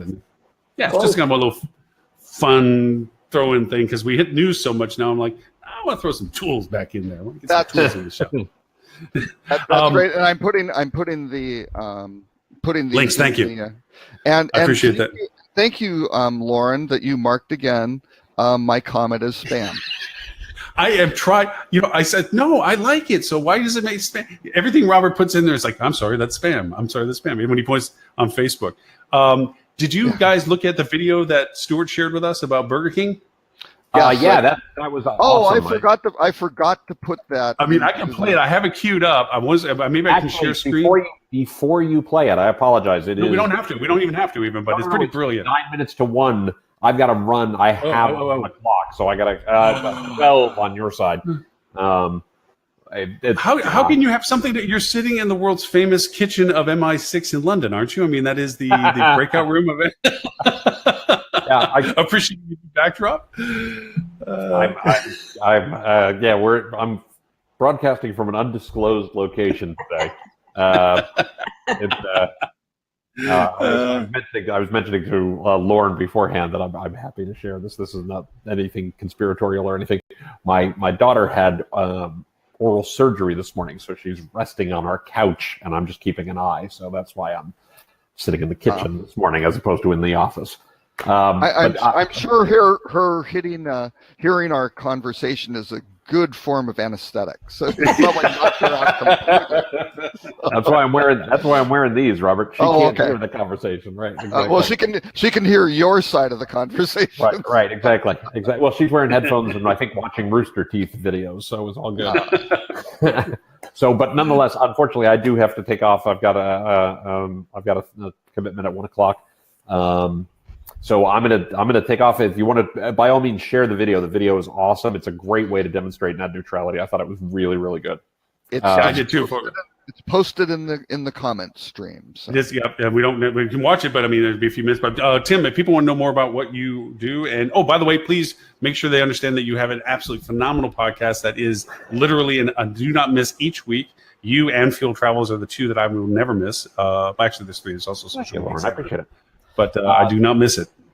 So I am, thank you. That's very kind of you to say. I am at timpeter.com. If you're interested in the podcast, you can go to timpeter.com/podcast, or each episode is posted in the blog, which you can find the link to the blog on timpeter.com. On social, I'm usually Tim Peter or Tim Peter Associates, except on Twitter, which for some reason I am at TC Peter. A marvelous success. Late to the game. Actually, no. The funny thing is, I've been on Twitter since 2007. I was early to the game. It just didn't occur to me that I was ever going to use it for anything real. Yeah, so I didn't want my real name at the time. I didn't want my go-to name. And then, of course, by the time I realized this is something I'm using a lot, Tim Peter was no longer available. So, so timpeter.com, you can find everything there. I unfortunately will not be here next week. I am doing a 3-day workshop for a client, so I will be unavailable for those couple of days. Wow. But I will see you. I will see you on the 9th. Now, as far as I know, we are going to be broadcasting live the digital conference this year. I won't be at the digital conference either. I will be at the Adrian's, but I have at the Adrian's. Because he's getting an award, and after he gets that award, he's going to forget all the little people who knew him. Yes, he'll pick up the hardware, but he won't do the shareware. Yeah. we know people like that. We've seen them. Yeah. Now that you get the old plaque there, then next thing you know, it just goes in the back and puts on the shelf or something. Climbing the ladders over the broken bones of those below him. Well, Lauren and Robert, somebody has to do it. I mean, That's right. That's right. That's right. Don't worry. I won't forget the little people like you. The little people, yes. Well, no. The minions. As they say, anything I have accomplished, I have stood on the shoulders of giants. So I'm very fortunate and very grateful for what is shaping up to be a really nice year all around. So this one, but good start. But yeah, unfortunately, I will not be at the conference this year, and I wish I were. Unfortunately, I had a client commitment that I had to commit to before the dates for the conference were locked. So that's been on the books for a while. So, well, we have a hopeful, worthy replacement for you for the live show coverage, and that is Jackie, who is the president of the HSMA APAC group, who wants to start doing live shows, has wanted to become our apprentice in training, as it were, as to what we do. Yeah. Which after 5 minutes of that, I don't know what she's going to do, but I mean, we're going to space outside, so she'll be joining us for most of the live coverage of it, and I've had the wonderful extension of being asked to participate in a presentation, one of the breakouts in the afternoon. So I'll actually need the help to have it covered, Robert. So between you and Jackie, you'll take over the show and take it in the afternoon. So, but anyway, Tim, you have to run. I'm sorry. A follower of the Jedi or a young Jedi is a Padawan. What is it when they're a Sith one, Lauren? I don't know. Competition.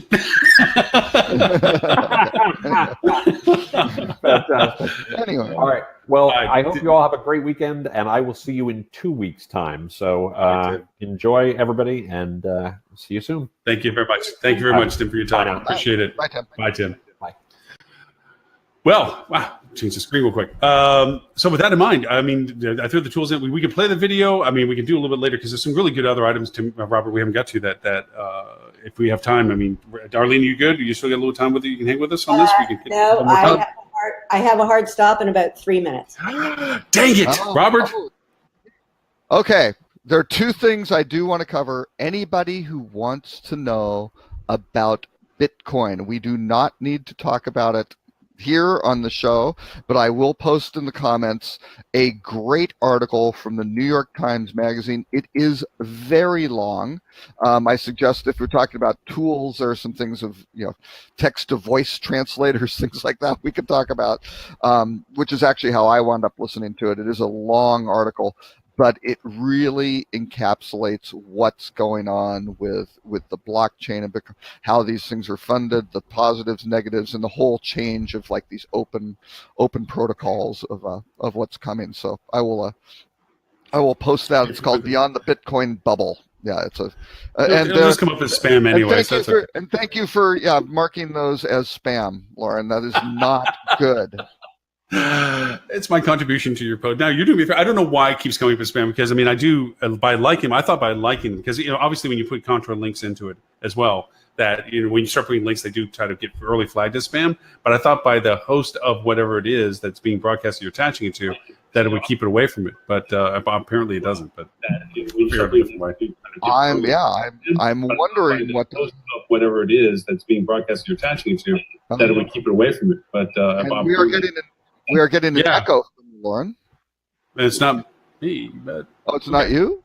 No, strangely enough, nothing's changed, but anyway, it stopped, which is all the most important part. All right, what was the other item before we lose Darlene? The only other thing is I always like to close with Rutrow. The Rutrow this week was Dublin hotel owner bans all social media influencers after exposing one asking for a free 5-night stay. Yes. Interesting one to comment on this since I'm sure a lot of the properties that he works with wind up getting hit with these. But this is an issue for these hoteliers, especially in smaller properties, be able to go in. Somebody comes in and goes, "Hey, I'm an influencer. I've got these followers on Instagram, or whatever. I would like to stay for 1 night, 5 nights, whatever the case may be. I was just playing that as discuss. But this one, the guy basically at the Dublin hotel basically said, enough. This is ridiculous, because the person really didn't have enough followers. It wasn't really very relevant, and there was just no real business case to do it. So I think he decided to call out the practice, and it got a lot of spins. So all my friends at TBEX, I'm sure this is a very hot topic about how you do this right and avoid doing it wrong. So what do you think, Darlene? Since we're going to lose you in a couple of minutes, what do you think about that? Yeah, I think that form of blackmail isn't professional. Certainly, I can see why the hotel would. I could see why the hotel would ban that person. I don't know that banning everyone and painting everyone with the same brush is smart. So, but I could see how it would be problematic for a small property. And I think, if I look at, okay, how would a hotelier combat that? I think you have to have relationships with people, right? Whether they're digital relationships or personal relationships. And I think that is a way to sort of overcome that kind of behavior. And so, you get rid of that influencer and,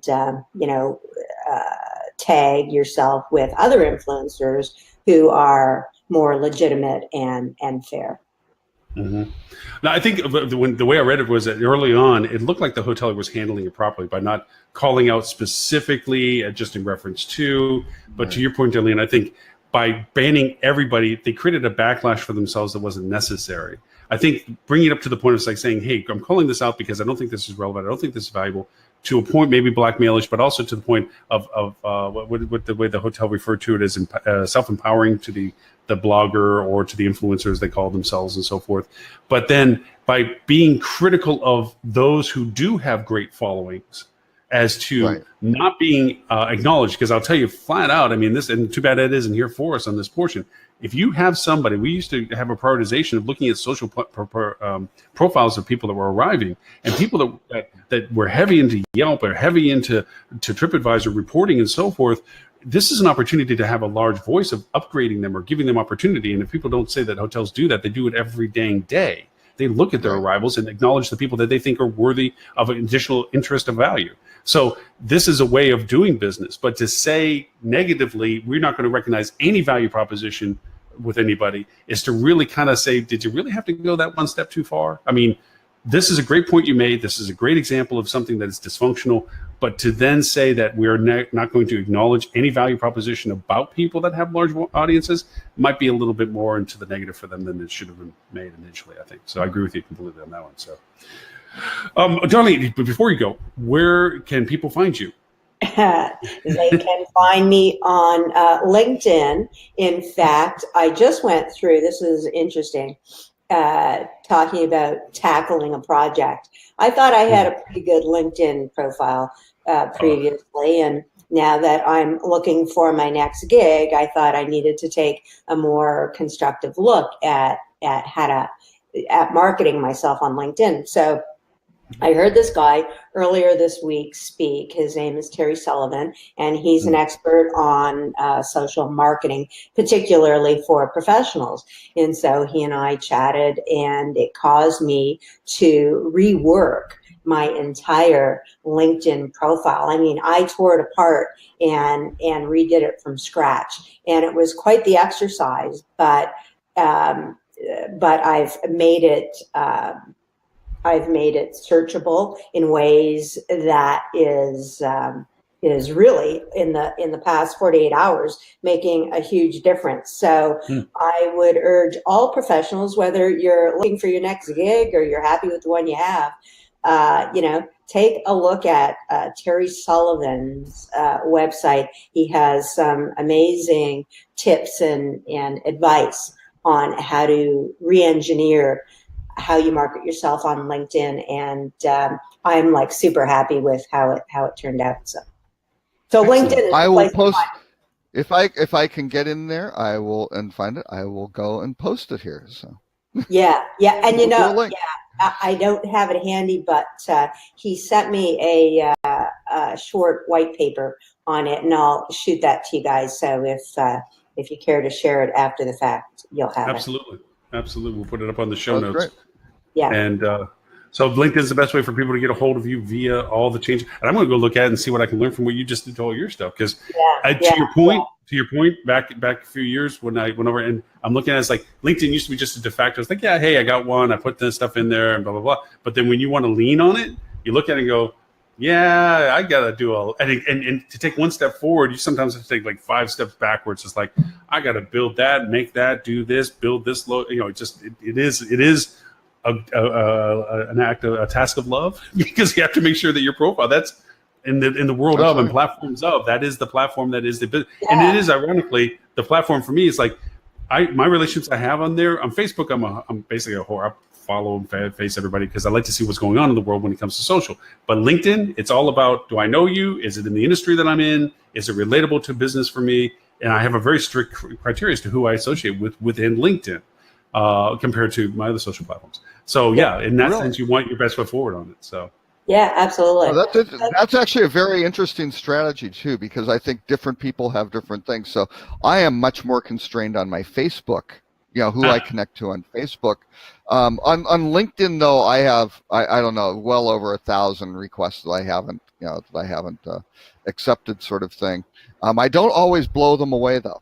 I just kind of have them sitting there, but perpetuity. Yeah, it's interesting. So they have to have some sort of relevance to me on a. Is that why you have never accepted my LinkedIn invitation? There's just no relevance for us.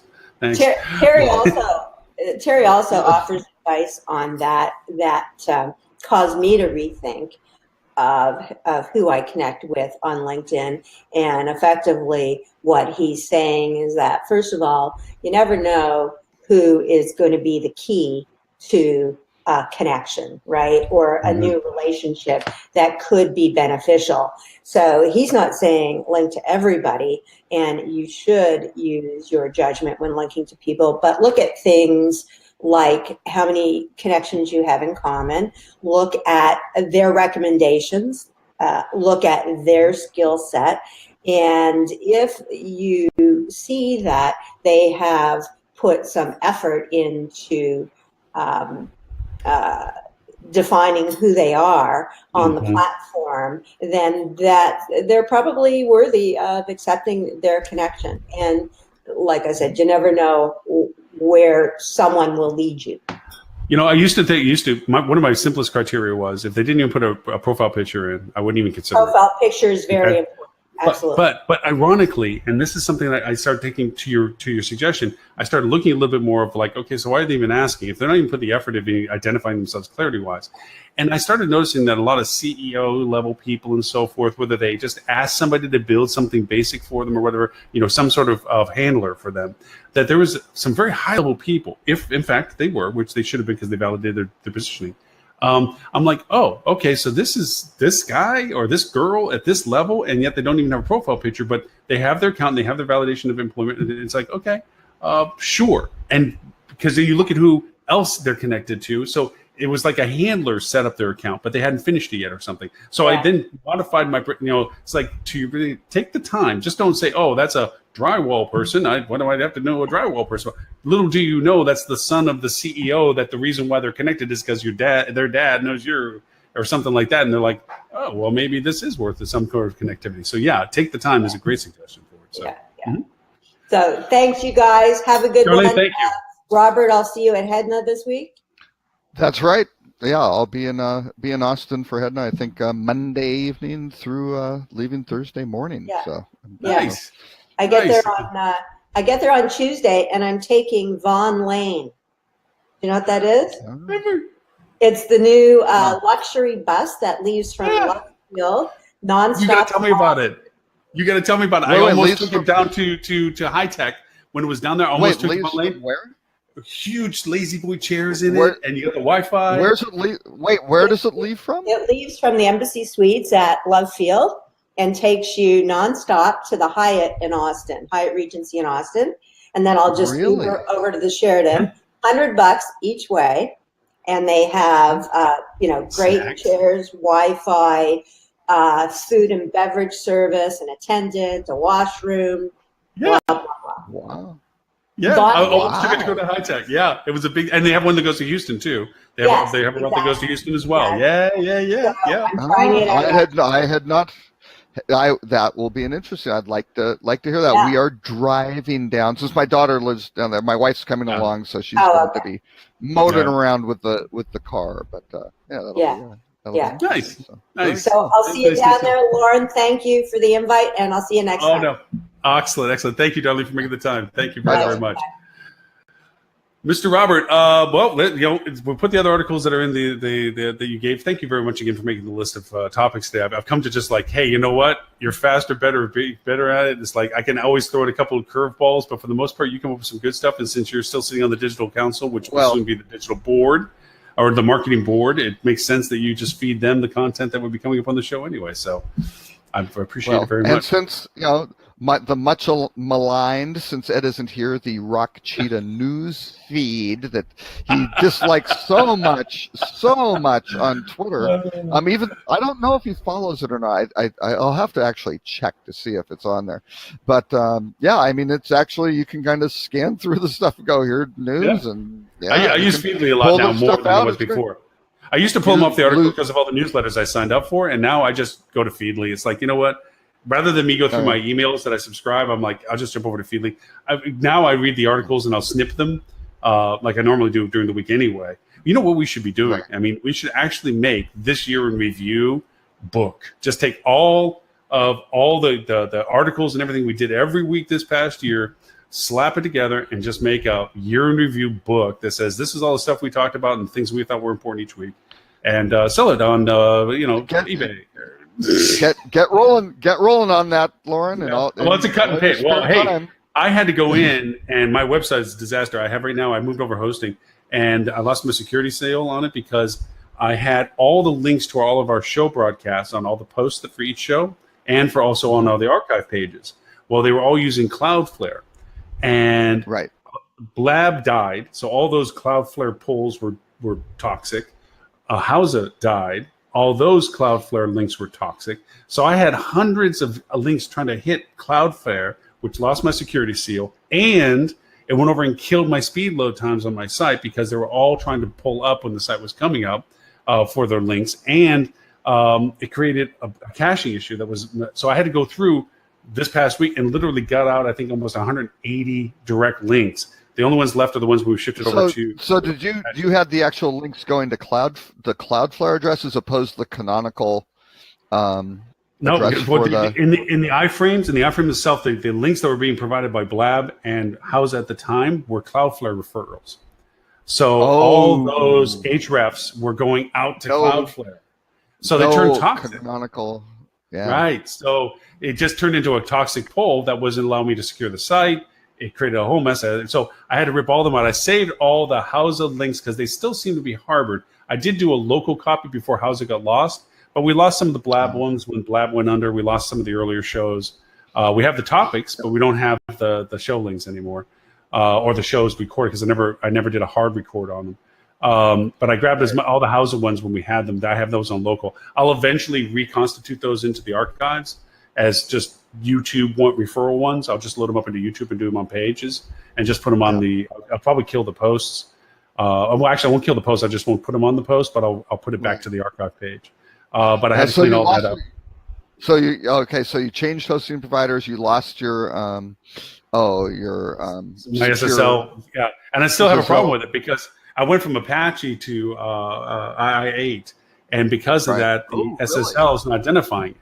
And I can't reload my homepage right now because the 4 cachings of CSS, JavaScript, and the 2 others I'm blanking out on, media and something else. Anyway, I can't do my caching queue on it. So I've upgraded my homepage to be awesome. It's got all my stuff on it, and I can't get past the original homepage where my nav bar is gone, and it says, "Hey, you want to be on the first page of Google?" I was like, "No, I don't want it on my page." Everything else behind is great, but the homepage is still screwed up, and I'm still trying to get that solved. I gotta ticket into the platform developer as to your homepage is looking okay. I mean, we've got your little theme are you using? Did you use like a WP3? Right? Yeah, it's WordPress. Oh yeah, no WordPress. Yeah, I do it on WordPress. But behind it, it's fine. I got my partnerships, I got my staff listings, I got my project listings, I got all the postings up there. I got to update the newer ones for the past couple of shows to make those in there. But it's funny because I have a client in process right now, and going through the conversation, it's like, well, I'm so glad I got to talk to you because I went to your website and it's like, please don't. It's like the cobbler's kids, okay? They don't have shoes because I'm too busy making shoes for everybody else. Don't look at my website as indicative of what I do because it ain't doing nothing right now. It's really just a Harvard show. It doesn't look that bad. It looks. If you go just to the links that we provide, like /live and stuff, it functions fine. It's the homepage I can't get updated, even though it's in the queue to be updated. It won't update to the host. So I'm trying to work on the ticket. Well, I've got it all with the you've got the little carousel mobile focus strategies with your little but scroll down. Does it say? Do you want to get on the first page of Google? Does it have a nav bar on the top? It says appear on the front page of Google. It doesn't have anything to the left of that. Right, that's all wrong. That whole page is wrong. That whole page is wrong. Oh, nothing about that. Yeah, that whole page is not right, and that's my homepage that I'm having the problem with. If you get past it. The footers work, the header works, but the homepage live composer that I'm using is not allowing the content to be updated. So what's WordPress? Are you using a WordPress template to go do that, or a framework or something? Oh no, it's not WordPress. It's a template that I purchased and then modified. WP3 something or other. Anyway, it was working fine until I made the host shift. The WP3. Okay. So it has a load issue, and it's mainly because it can't cache the updates correctly to the host. And I don't know whether it's an Apache to II8 or whether it's just a template issue because I changed over to II8. So I have a ticket into the platform, the template developer to go, why can't I update my host site? Or my homepage. So anyway, it's a work in process because I really was so happy. I spent hours getting my homepage looking rocking. And then I go back and I can't get it updated. It's like one of those. Anyway, it's actually interesting. Actually, a couple interesting notes. There's a little Chrome plugin called Built With. It's really nice. You can go to all the websites and see what they're using in terms of the underlying technology. So, So you're on IIS, which is great. You actually have Apache as well. So I think that's what's creating the conflict. Yeah, and I think that's what's creating the issue. And actually, are you host on GoDaddy? No, not anymore, and that's the problem. Okay, so you've got a bunch of stuff that's hanging out there. You've got some GoDaddy. It's at least flagged as GoDaddy in that, and your SSL certificate is through GoDaddy as well. So that's where I lost SSL. There's a half camp problem right now. So I got to go back to my new hosting server and going, dude, get with GoDaddy. Let's finish the DNS transfer complete because there's still stuff pointing towards the wrong place. So I'm in the process of having fun conversations with them on that. Should be able, I would. I always use FileZilla. FileZilla is a good one, but you may be able to go and do some sort of PHP thing on the back end, or go into the WordPress database or whatever. And I'm trying to think between those two. I would go try to find anything that says GoDaddy. All that's going to be in the setup. I've got to think you get into FileZilla and start yanking out some stuff from the. I'm going to have a conversation with the new hoster. It's like, look, dude. Yeah, it's got to be something in your root directory that you start yanking that stuff out, and it'll go away and start behaving better. Yeah, no, I have the same problem. I've got mine set up on a different subdirectory, or basically a different area to do my new one, but it's just I do not know what's exactly going on with my hosting one, because I have this really cool kind of map type thing that works, and it's highly interactive, and I can make it work doing certain things, but it's not functioning right in Chrome. I think it's something with a number of basically the bandwidth that's required, or the number of simultaneous pulls, but there's something that's broken in it, and it's like the joys of website hosting, right? Everything, and I can't make it go live, and most everything else is looking pretty good, but it's like, man, I love it. It's so funny that sometimes 1 step forward, 5 steps back kind of stuff. But anyway, so we can wrap this one up. Robert, will you be able to join us next week as well? Friday I will be back, so I'll be able to do a a Hedna recap. I am doing a session at Hedna on the Wednesday afternoon. We will see how the attendance is if people start bailing out. But they did throw in a Wednesday dinner, which was good. So maybe the people will hang around for drinks and food to watch our thing. But on the blockchain with Doug Rice, formerly of HTNG, who's moderating, and a fellow from Winding Tree who's doing their ICO on Friday. So we're going to have a little debate about what's going on with the blockchain. Nice. So those who are attending Hedna, Very cool. make sure you stay long enough to go over and catch Robert's session and Wednesday afternoon, because there'll be food and drink afterwards. Hopefully 35 minutes of relatively painless what's going on with the blockchain. So. Awesome. Mr. Robert, if people want to know more about what you do and what Rock Cheetah is, where do they go? You can certainly look at rockcheetah.com, which is a secure site. I have a SSL, a working SSL certificate, Lauren. Salt on the wound. And the pages load pretty fast, and we got some Google AMP pages working, all that sort on the old site. But yeah, graphically, content-wise, it's okay. But it's going to be changing. But you can look at rockcheetah.com. That hopefully, I don't know when it's going to get redone. Probably 9 months from now, given the number of projects I have. Under the next revision. Try to be. I'm not on a 2-week update, roll on this sort of thing. Either that or Robert K. Cole on pretty much any social media you come across. I'll be there. Steady. For those who want to play back the entire sorted episode of today, and along with show notes and links to all the things that we discussed that may not have been shared, or you didn't get the chance to see them shared on Facebook on our live broadcast from there. We're also simulcast on YouTube, which you can find under Lauren Gray. Unfortunately, at my hospitalitydigitalmarketing.com, we do not have enough subscribers yet to actually go over and allow it for live broadcast. So it's kind of a catch-22. In order to get live broadcast, you need enough subscribers. In order to have enough subscribers, you need enough live broadcast. So it is a kind of a circular thing. So as the more we keep posting live shows over to that platform on YouTube, the sooner we can broadcast as Hospitality Digital Marketing on YouTube and not as under my personal one, which I had lots of other videos before, which gave me subscribers. And because we were signing off, nobody's watching this. Black hat tip. I would not do that. Actually, I have not done this, but Lauren, depending on your kind of ethical, moral fiber, you can probably go to Fiverr and get some subscribers and get that number. I know. I'm doing it the slow way. He's doing it the white hat way. Yes. Kudos to you, sir. I'm making it slow and I'm making it long, but we'll get it there someday for it. But it is also on YouTube, and we also simulcast on Twitter. And you can find it at Lauren Gray or at Hospitality Tweet or Hospitality Ecom as the Twitter handles for all of those. They were simulcast on all of those. And Facebook is at... Go ahead. Tell them Facebook. No, and also on Facebook at Hospitality Digital Marketing as our Facebook page. And we always keep everything posted. You can subscribe to following us. We have that also on the website at hospitalitydigitalmarketing.com/live. You can subscribe. I'll send you a notification. If you give me your phone number, I'll give you even a little text reminder 15 minutes before the show so that you can join us. And you can join us on your phone, tablet, laptop, desktop. It fits everywhere for that. And you can join the conversation. You actually sit beside Robert and I on the screen if you're so inclined.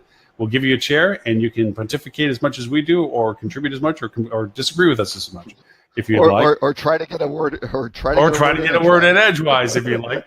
6 chairs are always available. Right now, I think the last count we had, we were averaging over 6,000 viewerships of the show, and right now we clicked over 26 countries now.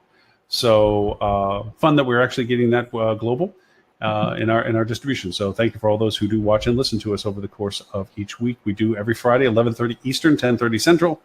What does that make it? 9:30 Mountain and 8:30 Pacific time. There we go. So I was just going to make the point that it's interesting. As you haven't figured out by now, Lauren and I are both idiots because we do our own website development. Yes. So for those, there's a true eat your own dog food approach to development. Yes. Now we'll talk about how the dirt tastes because we're digging the ditch. Yeah, we will tell you how the dirt's tasting because we're digging the ditch with you. Absolutely right. So always fun to get into the weeds on that stuff. Yes, on that. Well, Mr. Robert, thank you as always for making all the content that we had today on the show when it comes to the news articles and so forth, and the rows and the headlines, and for feeding that over to the Digital Council. Bless their hearts. Hopefully, we'll get a couple of their faces to pop in from time to time. Although we do know that in the background today we had Holly. Zoba, we had Mr. Bob Gilbert, president of HSMA, pop in on the show. We had Ed St. Oz in there looking for a little. Ed popped in. Ed popped in. We had quite a few pop in and out. None that contributed to the conversation, but we always appreciate the attendance, and we always hear about it later, and it always gives us content for future shows. The illustrious Scott Brodos from Hopper popped in, and so we had a few with it. And if you do have suggestions or content or comments, sincerely, you can join us. And you can also send it to either Robert or I. You can send it to Lauren at hospitalitydigitalmarketing.com. Or what email would they want to send it to you, Mr. Robert? For what? To do it? Content? Things to say? Comments? Yeah. What's your email? Your personal one, so that they can see all the good stuff. No. You can send it to info@rockcheetah.com. It's fine. I'm not that friendly a guy. I almost got you to give us the email. But anyway, all right. For that, thank you so much for everyone that lingered around. And we will see you all next Friday, 11:30 Eastern, 10:30 Central, for This Week in Hospitality Digital Marketing. It will be show number 130. So I don't know what that means, because at this point we've done so many. It's like, yes, 130. That's 130. Yes, we've done 130 of these shows. Never missed a week in over 2.5, soon to be 3 years. So. Yeah. Wow. We'll see everyone then. Yeah, I know, right? It's been that long we've been hanging together. Mr. Robert, thank you so much. We will talk to you next week. Bye.